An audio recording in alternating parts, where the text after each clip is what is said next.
गौतम बुद्ध कहते हैं कि समय कितना भी बुरा हो, बस ये दो बातें याद रखना।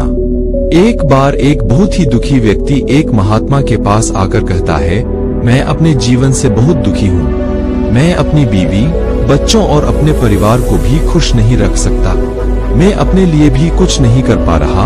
कभी कभी तो मुझे अपनी जिंदगी को खत्म कर देने के भी ख्याल आते हैं। आप इतनी साधनाएं करते हैं, इतनी तपस्या करते हैं, क्या आप मुझे कोई ऐसा मार्ग बता सकते हैं जिससे मैं अपने बुरे वक्त से बाहर आ सकूं?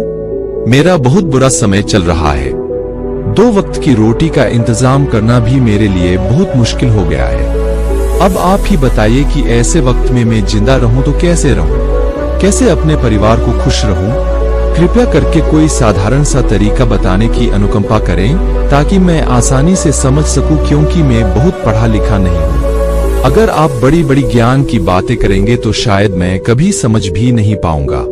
ये सुनकर महात्मा ने मुस्कुराते हुए कहा कि तुम एक काम कर सकते हो मेरा। उसने सामने की तरफ इशारा करते हुए कहा कि उस ऊंची पहाड़ी पर एक मंदिर है और उस मंदिर के पास चींटियां का एक घर है जहां पर हजारों चींटियां रहती है। तुम्हें सुनने में बड़ा अजीब लगेगा, लेकिन वो चींटियां उस मंदिर की जमीन को खराब कर देती है। उस मिट्टी की उपजाऊ शक्ति वो खत्म कर देती है, जिसके कारण वहां पर कोई भी पेड़ या कोई भी घास पनप नहीं पाती है। तुम मेरा एक काम करो, उसके बाद मैं तुम्हें तुम्हारे सवालों के जवाब दूंगा। तुम 7 दिन तक रोज उस पहाड़ी पर जाओ और उस चींटिया के घर को तहस नहस कर दो, उसको तोड़ दो। जब भी तुम्हें कोई चींटियों का घर दिखे मंदिर के आसपास तो उसे वहीं पे तहस नहस कर देना। लेकिन याद रहे, घर को तोड़ने में कोई भी चींटी मरने नहीं चाहिए। इस बात को समझने का प्रयास करते हुए वो युवक वहां से चला गया। शायद उसको कुछ समझ में नहीं आया था कि महात्मा जी ऐसा क्यों करवा रहे हैं। वो तो उन चिड़ियों पर अन्याय कर रहे हैं, उनका घर तुड़वा रहे हैं, उन्हें नुकसान पहुंचा रहे हैं। आखिर कौन महात्मा ऐसा करेगा? लेकिन फिर भी उस महात्मा की बात मानते हुए वो अगले दिन से ही पहाड़ी पर जाना शुरू कर देता है। जब वो पहले दिन पहाड़ी पर पहुंचता है तो देखता है कि बहुत सारी चींटियां अपना खाना जुटाने में लगी हुई है। सारी चींटियां कतार से चल रही थी और अनाज के छोटे छोटे कण उठाकर अपने घर में जमा करती जा रही थी। ये देखकर पहले तो उस युवक का मन कमजोर पड़ गया। उसने सोचा कि ये इतनी मेहनत करके अपना घर भर रही है और मैं इनके घर को तबाह कर दूंगा तो इनको कितना बुरा लगेगा। लेकिन फिर उसने उस महात्मा की बात याद करते हुए उस घर को तोड़ना शुरू कर दिया। जल्द ही चींटियों में हाहाकार मच गया। वो इधर उधर दौड़ने लगी। अभी तक जो कतार में चल रही थी अब वो बिखर गई और इधर उधर अपनी जान बचाने के लिए भागने लगी। थोड़ी देर में घर टूट गया और सारी चींटियां इधर उधर छुपने के लिए भाग चुकी थी। ये करने के बाद वो युवक दुखी मन से वापस अपने घर पर लौट आया। उसका मन परेशान था, दुखी था, पश्चाताप से भरा हुआ था।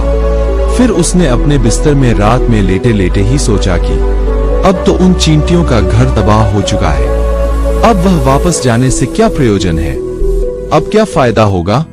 क्योंकि चींटियों का घर तहस नहस करने के लिए महात्मा जी ने कहा था, जो मैं कर चुका हूँ। लेकिन फिर कुछ सोचकर अगले दिन उसने फिर से जाने का निश्चय किया और अगले दिन सुबह सुबह उठकर वो वापस उसी पहाड़ी पर पहुँच जाता है। पहाड़ी पर पहुंचकर वो उसी जगह पर पहुंचता है जहां पिछले सुबह उसने उस घर को तहस नहस कर दिया था। लेकिन वो ये देखकर चौंक जाता है कि उन चींटियों ने फिर से अपना घर उसी जगह पर बना लिया था और अब वो फिर से अपने घर के लिए सामान इकट्ठा करने में जुटी हुई थी। उस आदमी को देखकर लगा कि ये चींटियां कितनी मूर्ख है।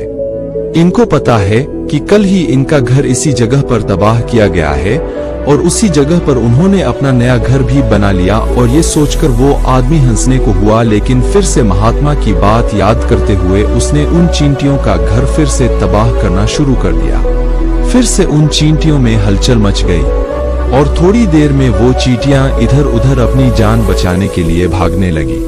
कुछ ही देर में उनका घर फिर से नष्ट हो गया और वो युवक थोड़ा संतोष के भाव से कि इस बार तो मैंने अच्छी तरह से उस घर को तबाह कर दिया है। अब तो यो चिड़िया यहाँ पर अपना घर बना ही नहीं पाएगी। इसीलिए जाने से पहले उसने उस घर पर ठंडा पानी भी डाल दिया ताकि चींटियां वहां पर अपना घर न बना सके, और इस तरह अपना कर्म पूरा करके वो युवक फिर से अपने घर लौट आया। आज रात में सोते वक्त फिर से वो इंसान यही सोच रहा था कि क्या महात्मा ये सही काम करवा रहे हैं? क्या किसी का घर तबाह करना किसी सिद्ध पुरुष को शोभा देता है? क्या हो अगर वो महात्मा सिद्ध पुरुष हो ही ना? क्या होगा अगर वो मुझे बेवकूफ बना रहे हों? लेकिन फिर उसने निश्चय किया कि मैं अपने काम को पहले पूरा कर लेता हूँ, उसके बाद ही पता चलेगा कि महात्मा मुझसे ऐसा क्यों करवा रहे थे, और यही सोचकर वो रात में सो जाता है। अगले दिन सुबह उठकर वो फिर से उसी पहाड़ी की ओर निकल जाता है। पहाड़ी पर पहुंचकर वो उसी जगह पर पहुंचता है जहां पर उसने उनके घर को तबाह कर दिया था, और वो ये देखकर खुश हो जाता है कि वहां पर कोई भी घर नहीं था। सारी चींटियां वहां से भाग चुकी थी। अब उसने सोचा कि अब मेरा रोज रोज आने का क्या प्रयोजन, क्योंकि चींटियां तो अपना घर बदल चुकी है और महात्मा जी ने मुझे 7वें दिन आने के लिए कहा था, लेकिन आज तो तीसरा ही दिन है। अब बाकी 4 दिन वापस आने का क्या प्रयोजन? और यही सोचकर उसने निश्चय किया कि यहाँ से वो सीधा उसी महात्मा के पास जाएगा और उनको ये सारी खबर बता देगा। जब वो वापस मुड़कर उस पहाड़ी से उस महात्मा की कुटिया की तरफ जाने लगा तो उसने देखा तो अचानक उसकी नजर एक और घरौंदे पर पड़ी जो कि चींटियों का ही बनाया हुआ था।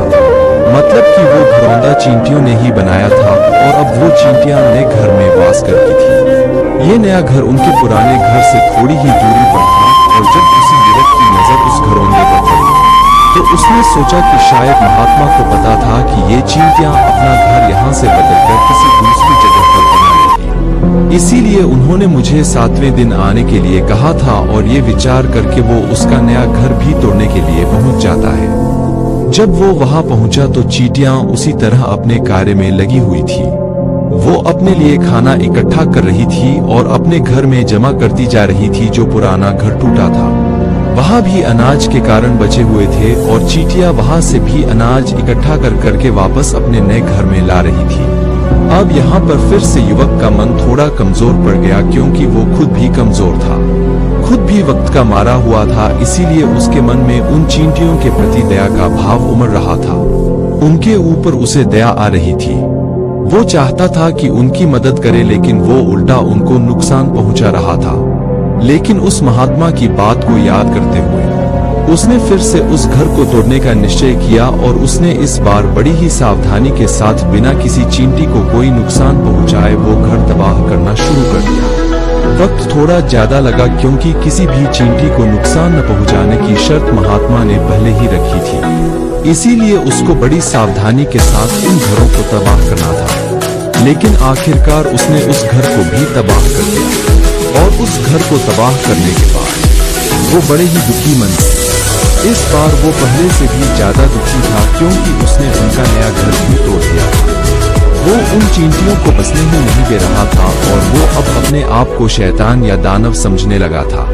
लेकिन फिर भी उस महात्मा की बात को मानते हुए वो अपने घर पर दुखी मन से वापस आ गया। रात में सोने से पहले एक बार उसने फिर से सोचा कि मैं कितना बड़ा शैतान हूँ, कितना बड़ा दानव हूँ। पुराना घर तो छोड़ो, मैं उन चींटियों को कहीं भी बसने के लिए कोई जगह ही नहीं दे रहा हूँ। वो चींटियां मेरे बारे में क्या सोचती होंगी? वो कितना दुत्कारती होंगी उस परमात्मा को जो मेरे द्वारा ये काम करवा रहा है। लेकिन फिर भी उसने अगले दिन जाने का निश्चय किया, और अगले दिन सुबह सुबह वो फिर से वहां पर पहुंच गया। वो ये देखकर फिर से आश्चर्यचकित रह जाता है कि इस बार चींटियों ने एक और नई जगह पर अपना घर बना लिया था। तो पहले से भी ज्यादा ऊर्जा के साथ काम कर रही थी, और उन्होंने एक रात में पहले से भी बड़ा घर बना लिया था, और अब वो फिर से अपना अनाज और खाना इकट्ठा करने में जुटी हुई थी। ये देखकर उस आदमी को लगा कि ये चींटियां किस मिट्टी की बनी हुई है। मैं इनको बार बार यहाँ से भगाने की कोशिश कर रहा हूँ, और ये वहीं पर अपना घर बना लेती है। क्या इनको पता नहीं है कि मैं इन्हें यहाँ पर कभी भी बसने नहीं दूंगा? ये चींटी है, दिखने में इतनी छोटी है, लेकिन फिर भी ये मुझसे हार नहीं मान रही है। बड़ी ताज्जुब की बात है। और इस बार उसने गुस्से में उस घर को तहस नहस करना शुरू कर दिया, लेकिन इस बार तहस नहस करते हुए कुछ चींटियां वहीं पर मर गई, उसके पैरों तले कुचल दी गई। कुचलने के बाद जब वो अपने अहंकार से बाहर आया तो उसने देखा कि गुस्से में उसने उन चींटियों को कितनी क्षति पहुंचा दी है। उसका मन पश्चाताप से भर गया और वो रोता हुआ अपने घर की तरफ बढ़ गया। रात में सोते वक्त उसने सोचा कि मैं उन चींटियों पर बहुत ज्यादा अत्याचार कर रहा हूँ, अब इससे ज्यादा अत्याचार मैं नहीं कर पाऊंगा, और यही सोचकर वो अगले दिन उन चींटियों के लिए अपने घर से थोड़ा आटा लेकर उसी पहाड़ी पर पहुंच जाता है। आज उसके मन में उन चींटियों के प्रति श्रद्धा का भाव था, दया का भाव था। आज वो उनकी मदद करना चाहता था, और जब वो वहां पर पहुंचा तो चींटियां फिर से अपने नए घर को बनाने में जुटी हुई थी। उसने बड़ी ही करुणा के साथ उन चींटियों को अपना लाया हुआ आटा खिलाया और अगले 3 दिनों तक वो ऐसा ही करता रहा। वो रोज सुबह जाता और उन चींटियों को अपने हाथों से आटा खिलाता। 7 दिन के बाद वो युवक उस महात्मा के पास पहुंचकर हाथ जोड़कर बोलता है कि हे महात्मा जी, मुझे माफ कर देना। मैंने उन चींटियों का घर तबाह करने के लिए बहुत कोशिश की। मैंने उनका घर तबाह किया भी, 1 बार नहीं 4 बार मैंने उनका घर तोड़ा। उसके बाद मैं हिम्मत नहीं कर पाया, उनके घर को नहीं तोड़ पाया। मैं समझ सकता हूं कि मैंने आपका काम पूरा नहीं किया और इसके बदले आप मुझे वो तरीके भी नहीं बताएंगे जो कि मुझे मेरे बुरे समय से बाहर निकाल सकते हैं, लेकिन मुझे इसका कोई खेद नहीं है। मुझे लगता है कि मैंने जो किया वो सही किया, इसीलिए मैं आपसे आज्ञा लेकर वापस जा रहा हूं। कृपया मुझे वापस अपने घर जाने की आज्ञा दीजिए।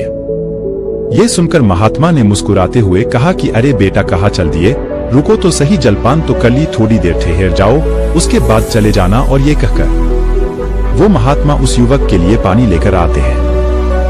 पानी पिलाने के बाद महात्मा उस युवक से पूछते हैं कि तुम मुझे ये बताओ कि आखिर तुम उन चींटियों का घर तबाह क्यों नहीं कर सके। वो चींटियां तो छोटी छोटी है और तुम इतने विशालकाय हो, फिर भी तुम उन छोटी छोटी चींटियों का घर तबाह नहीं कर पाए। कहा है तुम्हारी शक्ति, तुम्हारा बाहुबल। इसका जवाब देते हुए उस युवक ने कहा कि हे महात्मा, मैंने उन चींटियों का घर तबाह कर दिया था। चींटियों का घर तबाह कर दिया था, बार बार किया था। एक बार तो अपने गुस्से में उन चींटियों को भी मैंने हानि पहुंचा दी थी, लेकिन जिस दिन मैंने उनको हानि पहुंचाई, उसी दिन मेरे को लगा कि मैं इनको क्यों हानि पहुंचा रहा हूं, क्यों इनको इतनी तकलीफ दे रहा हूं, और उसी दिन से मैंने उनको क्षति पहुंचाने की बजाय, नुकसान पहुंचाने की बजाय उनकी सहायता करनी शुरू कर दी। ये सुनकर उस महात्मा ने कहा कि यही तो सीखने की बात है। एक छोटी सी चींटी हमें जीवन का संदेश दे जाती है। मैंने तुम्हें उन चींटियों का घर तबाह करने के लिए नहीं भेजा था, मैंने तुम्हें भेजा था ताकि तुम उन चींटियों से कुछ सीख ले सको। तुम्हें क्या सीख मिली उन चींटियों से, क्या मुझे बता सकते हो? ये सुनकर उस युवक ने पूरी कहानी बयां कर दी। पूरी कहानी सुनने के बाद महात्मा ने मुस्कुराते हुए कहा कि बेटा, पहली सीख जो इन चींटियों से लेने की थी वो ये थी कि तुमने कितनी ही बार उनके घर को तोड़ने की कोशिश की, कितनी ही बार प्रयास किया कि उनका घर तबाह हो जाए, लेकिन वो हर बार अपना नया घर बना लेती थी। उन्होंने कभी भी हार नहीं मानी। अगर वो हार मान लेती तो वो चींटियां तुम्हें वहां पर नहीं मिलती। जीवन कार्यशीलता का नाम है, कर्मशीलता का नाम है, लेकिन हम मनुष्य 1-2 बार हार मिलने पर ही टूट जाते हैं, हताश हो जाते हैं और फिर जीवन में प्रयास ही नहीं करते। और कुछ लोग तो अपनी जिंदगी को खत्म करने पर उतारू हो जाते हैं। लेकिन जानवरों में तुमने एक बात देखी होगी कि वो अपना जीवन खुद से, स्वयं से कभी खत्म कर ही नहीं सकते हैं। तुमने कभी नहीं सुना होगा कि किसी जानवर ने आत्महत्या कर ली, चाहे वो जानवर कितना ही भूखा क्यों ना हो, कितना ही दुखी क्यों ना हो, लेकिन वह अपने जीवन के लिए हमेशा संघर्ष करता रहता है। लेकिन वहीं पर दूसरी तरफ हम मनुष्य 1-2 बार हताश होने पर ही अपना जीवन खत्म कर लेते हैं। जीवन तो कर्मशीलता है, कर्म करने का नाम है जीवन, और मृत्यु आखिरी विश्राम है, परम विश्राम है। इसीलिए मृत्यु से पहले कर्म करना कभी मत छोड़ना, क्योंकि मृत्यु के बाद तो तुम परम विश्राम में चले ही जाओगे। तो उससे पहले कर्म करना क्यों छोड़ रहे हो, क्यों हताश हो रहे हो? अगर तुम्हारा एक घर टूट गया है तो दूसरा घर बनाने का प्रयास करो, कोशिश करो, और कोशिश करने वालों की कभी हार नहीं होती। ये तुम उन चींटियों से देख चुके हो। देखने में तुमसे कितनी छोटी है वो चींटियां और तुम इतने बड़े हो, लेकिन उनका मन तुम्हारे मन से इतना बड़ा है, इतना विशाल है, इतना दृढ़ संकल्प ही है कि इतनी बार घर टूटने पर भी उन चींटियों ने कभी हार नहीं मानी। दूसरी सीखी यहां से लेने की थी वो ये भी कि जब भी हमारे ऊपर बुरा समय आता है, हमें लगता है कि ये समय कभी नहीं जाएगा, ये समय मेरे जीवन को बर्बाद कर देगा, मुझे कभी नहीं जीने देगा और अपने इन्हीं ख्यालों से, अपने इन्हीं विचारों से जिनका असलियत में कोई भी अस्तित्व नहीं है।